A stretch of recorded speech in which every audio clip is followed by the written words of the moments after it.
Okay, so in my ambition to create something fun, the actual encounter I used for season 1 was lowered in the number of people involved. Instead of one white dragon and one Rakshasa and one NPC player,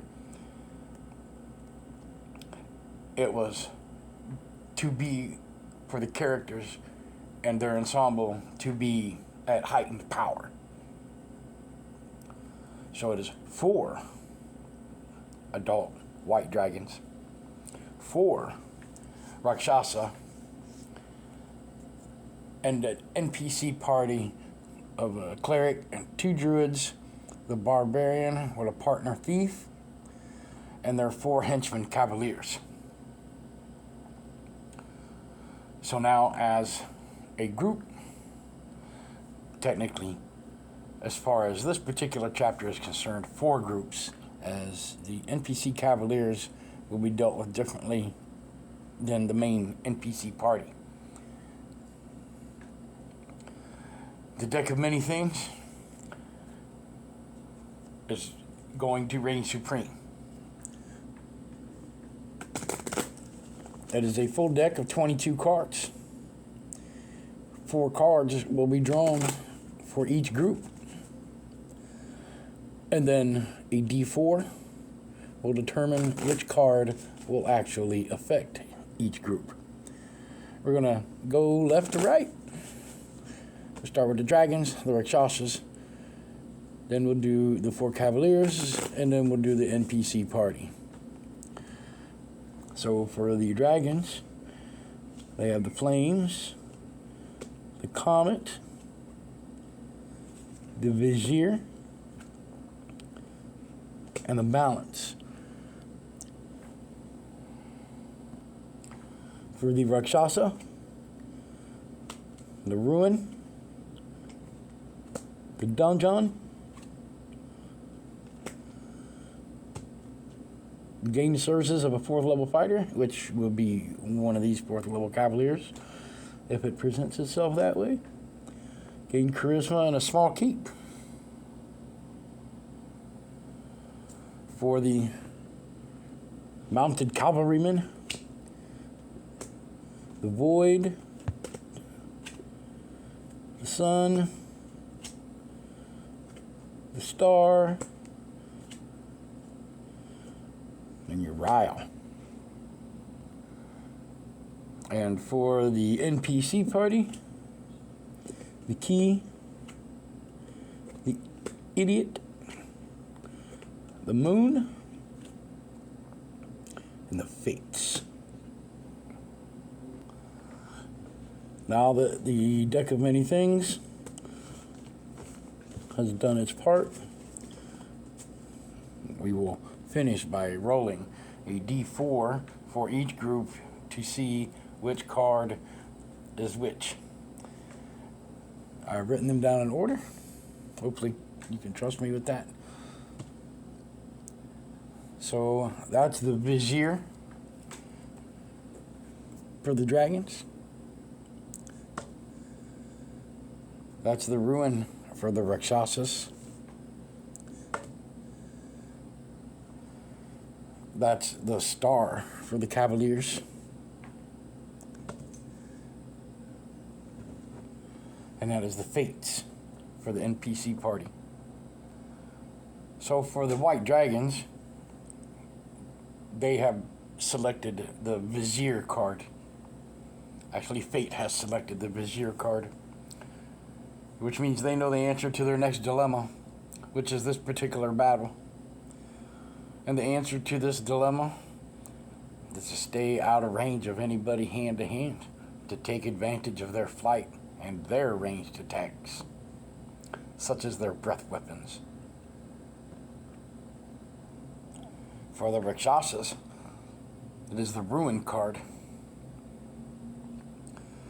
It causes them to lose all wealth and real property. How it affects this particular battle is their real property in this particular instance is their spell components and their clothing. So any spells that require spell components, of course, they will not be able to use, nor do they have any weapons or anything of the matter. The Fates have determined that the Star card is for the Cavaliers, which is plus 2 points on a major ability. Well, they don't really have one major ability, and evidence of that is that they can increase their strength, dexterity, and constitution per level. It goes up a percentage. And at this point, they are all 3 characteristics capped out at 18. So they technically have 3 major abilities, but they're still only going to get 2 points. Where there are 3 abilities, we will be using a D6 to decide where the extra points are going to go. Strength, dex, or con. So that's the dex. And that is strength. Now these 4 Cavaliers were mounted, armed to the teeth, armored to the core, now sporting a 19 strength and a 19 dexterity.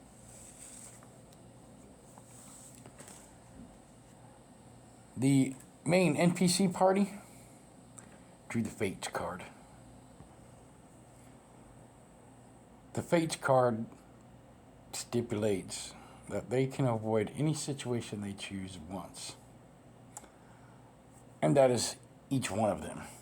The Barbarian, the Thief, the Cleric, and the 2 Druids. However, the Barbarian will not be taking advantage of such things due to his nature. He will not have anything to do with a magic item other than to break it.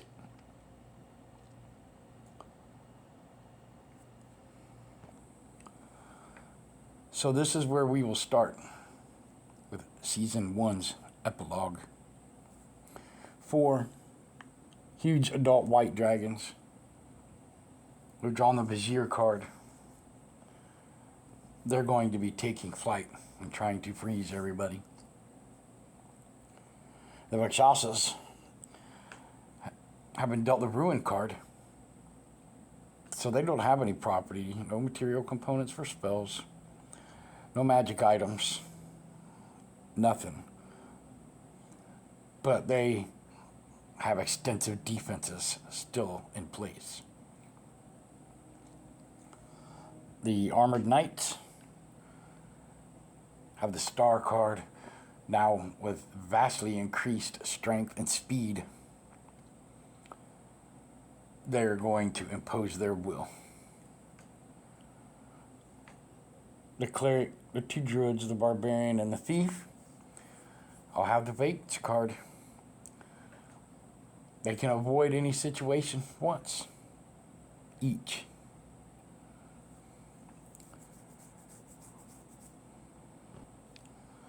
Well, to get us started, we'll roll initiative. The humans are blue, the dragons are gold, and the Rakshasa is orange. All 3 roll a 1. That makes it much easier to decide since the Barbarians get +5 to initiative due to their age category. They will be going first. And the Rakshasa and the humans attacks, whoever they attack, both happen at the same time.